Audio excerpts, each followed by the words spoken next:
Hello everyone, my name is Alexander Kazina, aka Kozibear, and I'd like to thank you for joining me this evening for another installment of Season 5 of Kozibear's Cooking. Today, as you can see via the title, we're going to be making a LOX bagel themed pizza. A LOX bagel, or bagel with lox, however it is that you want to say it. It's kind of a Jewish deli classic. You got a good old bagel, cover it with some cream cheese, you cover it with smoked salmon, some capers, some fresh dill, maybe some rings of red onion, maybe a little bit of cucumber. We're going to be taking all of those various things and we're going to be putting it on a pizza pie. I'm sure that I'm not the first person to come up with this specific idea, but you know what? You can pretend that I was. Just ignore anything that you might see on the internet and pretend that I am the first person ever of all time to come up with the LOX bagel pizza. Step 1, we're going to fill a medium-sized bowl with 2.5 cups of lukewarm water. We're going to stir 1 teaspoon of sugar into it alongside 2 teaspoons of dry active yeast. Cover the bowl with plastic wrap and let it bloom for 10 minutes. Let's go ahead and let's bring in our sync camera. What we want to do is we want to basically feel out the water until the water feels like, it should feel like you're holding your finger in nothing basically. Pour that in there, and there we go. We got our 2.5 cups of lukewarm water. Let's see here, 1 teaspoon. We'll add the teaspoon of sugar first so that the yeast has food that it can go off on. And next up, we gotta put in, I did not mean to do that. I'm gonna have to pat that dry in a moment. We are going to need our 2 tablespoons of dry active yeast. There we go. I'm gonna grab ourselves a quick spoon, stir this one up nicely. What we're gonna wanna do as well to protect our yeast from the elements is we're gonna wanna cover it with a thing of plastic wrap like such. Step 2, while the yeast is blooming over the course of 10 minutes, mix together 10 cups of all-purpose flour with 1.5 teaspoons of salt in a large bowl. Let's add the salt in first this time, why not? There we go. This is 1 cup of flour. This is 2 cups of flour, 3 cups of flour, a heaping 4 cups of flour. I'll do a little bit less next time. 5 cups of flour, compensated to be a little bit less. 6 cups of flour, and that is 7 cups of flour. Step 3, after the yeast has officially bloomed, pour the bloomed yeast and 6 tablespoons of olive oil into the flour mixture. Mix well and then knead until it springs back at the touch of a finger. Let's start by measuring out our 6 tablespoons of olive oil first. 1, 2, 3, 4, 5. Did I add my 6th thing of olive oil? I got a little bit distracted talking to myself. I'm going to add just a tiny bit extra. And there we go. And with that taken care of, let's bring in our yeast. Look at how nicely this stuff has bloomed, how alive it has become. It's time for the money shot.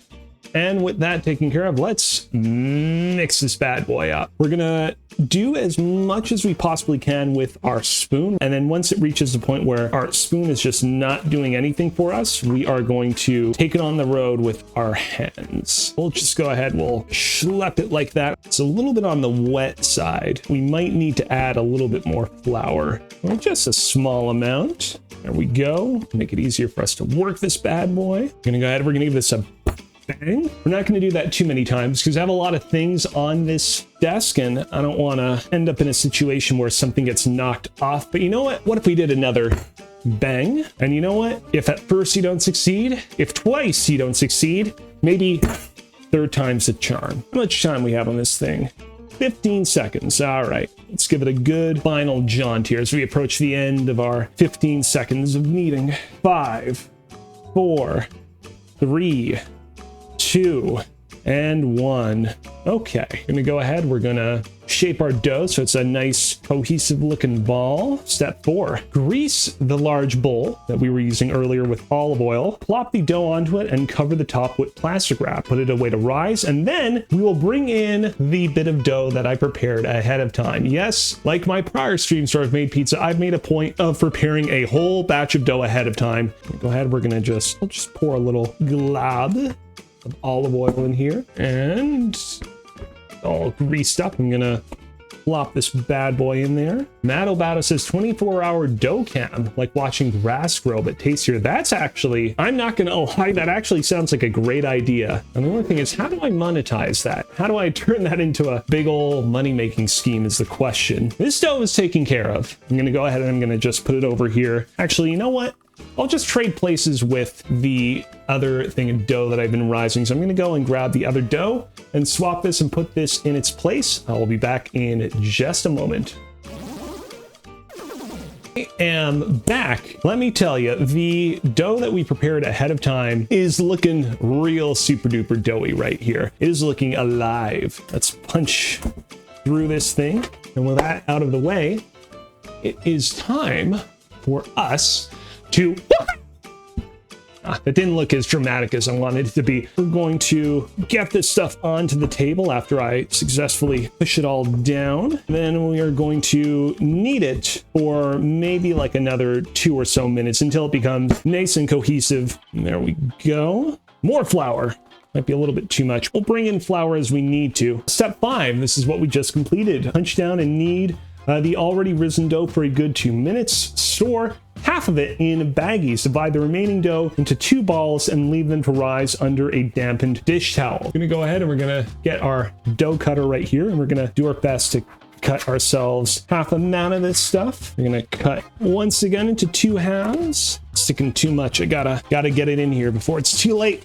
End of Akira. Let's focus on getting our big old remaining dough pile into a cohesive clump once again. We're going to cut this bad boy in 2. Dough ball number 1 is there, and dough ball number 2 is there. Put this thing on top, and there we go. And the idea is we're supposed to leave them there for like about half an hour-ish, but obviously we'll play it by ear. We'll see where we're at. Step 6, we are going to cut up our red onion into rings, thinly slice our cucumber, and cut our fresh sprigs of basil, sorry, not basil, but rather dill, into tiny bite-sized pieces. Oh wow, there's some onion juice. Oh, is that bad? The onion didn't seem bad when I bought it. I'm a little surprised. I'm not being too affected by this onion, not as much as I thought it was going to be. I say that and I'm for sure going to just start bawling into tears any moment now. What we're going to want to do with our cucumber, I really don't like cucumber. It's not a fruit vegetable that I particularly care for, so we're gonna just slice this thing really thinly, so it's not like we're getting a lot of surface cucumber per square inch. Cutting them almost like pepperonis. And I think we got one more out there, and we'll throw off the little excess end piece. This is probably fine, so I'm gonna go ahead and I'm going to cut there. Step 7. We are going to mix together 1 cup of cream cheese with 1/4 of a cup of heavy cream and a dash of salt and pepper until smooth and fluffy. And there we go. That actually plopped out of that container really nicely. Okay, I think that's good. We're gonna plop our cup of cream cheese in here. And now we're gonna go ahead and we're gonna measure ourselves 1/4 of a cup lactose-free whipping cream. The reason I got lactose-free is basically this is all they had at the grocery store. We have a grocery store near where I live that offers a lot of very discounted food, and they only have the lactose-free variety, so this is what we are using. Still smells good, so we're still okay. That taken care of. Let's plug our electric mixer in. We're gonna start on the lowest level we can start at, and then we will gradually increase it as we need to see fit, but maybe we won't even need to do that. We're gonna use our spoon again to just scrape a little bit in there, and we'll do a little bit more beating. Oh, I just realized, hold on. We actually got to add a little bit of salt and a little bit of pepper to this thing. Let's do that real quick. Just a small amount of pepper. Where is the salt? There it is.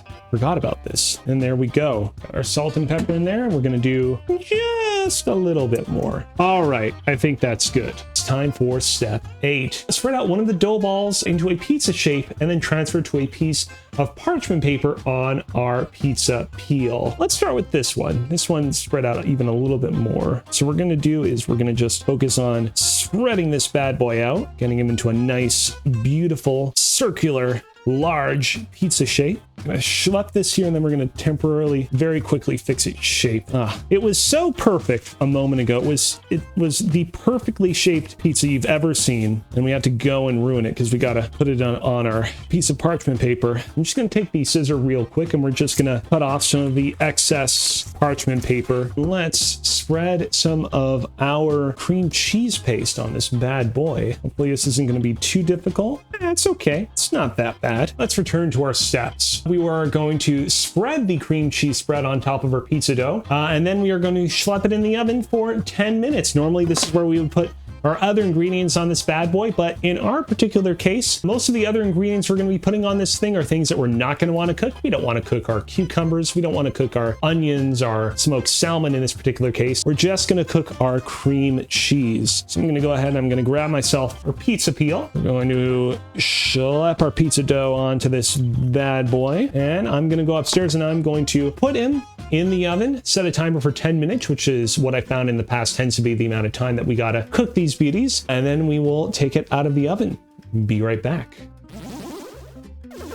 It took me a minute there to deal with putting my pizza in the oven. I had to go and grab our smoked salmon. This is from a brand called Royal Saumon Coho Fumé au Bois d'Érable, which translates to Maplewood Smoked Coho Salmon. I actually translated that entirely on the fly. Now I just read what it says on its description here. I love smoked salmon any day of the week. You give me a thing of smoked salmon and I'm just gonna gobble, gobble, gobble it all up. And we'll get our stations ready for when we eventually take our pizza out of the oven. We've not talked at all about our capers, actually. There are these like small little green vegetables called capers, and they're currently in a little brine like this. They're in a weird little skinny bottle. Let's go ahead and let's get our salmon open. Get this thing out of its package. And there we go. We will try to put that quickly back in the fridge afterwards. We don't want it out of the fridge for too long. Our timer's up. I'm going to go upstairs and I'm going to grab our pizza. I will be right back. Ladies, gentlemen, non-binary people of the chat, we have ourselves one hell of a pizza cooked up here. Look at this bad boy. Look at this bad boy. Hold on. As you can see, the cream cheese has browned very nicely on top of this. Looks a little bit weird in spots, but I have every bit of confidence that it will still taste incredibly good. All right, so we're gonna start off, first things first, by putting some smoked salmon onto our pizza. And there we go. I think that's good. Let's go ahead and let's put some cucumbers on next. Not too many of these bad boys, just enough so that we can kind of give the proper effect. Let's put some capers on this. We'll use our spoon to scoop them out and we'll just do our best to kind of spread them evenly on our pizza. And there we go. I think that's good. What's next? We can probably put, you know, let's put the onions on first. Got to get some more fully rounded pieces in here that are a little bit bigger. Here we go. That's good. Can we put one more in the center? There we go. I think that's good. And last but not least, let's put a little bit of our dill sprigs. And this smells really delicious. This might be one of the best smelling dishes we've made on Kozibear's Cooking. Although, to be fair, the dill is definitely doing a lot of the heavy lifting here. Not that any of the other parts smell bad. I mean, the onions kind of smell bad. Let's go ahead, bring in our zoom in camera, and let's taste test today's creation. LOX Bagel Pizza. I mean, it came out great. I knew this one was going to be a winner, but is it a winner in my mouth? Let's find out. Interesting. So, it's such an interesting taste because, you know, this combination, this medley of different toppings, of course, is very reminiscent of a LOX bagel, a bagel and lox. But the pizza dough and the fact that the cream cheese has been cooked ahead of time definitely subverts what it is that you're expecting out of this. I mean, it's not dissimilar to the cheeseburger omelet that we made a couple of streams back, where it definitely doesn't feel like it's part of either camp, and yet it feels like a perfect representation of both camps all at once. I will say, I do want to say this real quick. I thought that the cucumber was going to stick out like a sore thumb. I was going to bite into it and be like, why is there cucumber on this thing? The cucumber kind of totally fades into the rest of the dish. It doesn't taste like amazing. It's not like I'm biting into the piece and I'm like, oh man, the cucumber, what an amazing addition to this. But it definitely doesn't stick out negatively either. It's just there doing its thing, and I appreciate it. And the dough is excelente. The dough is so good. I think the dough came out great this time.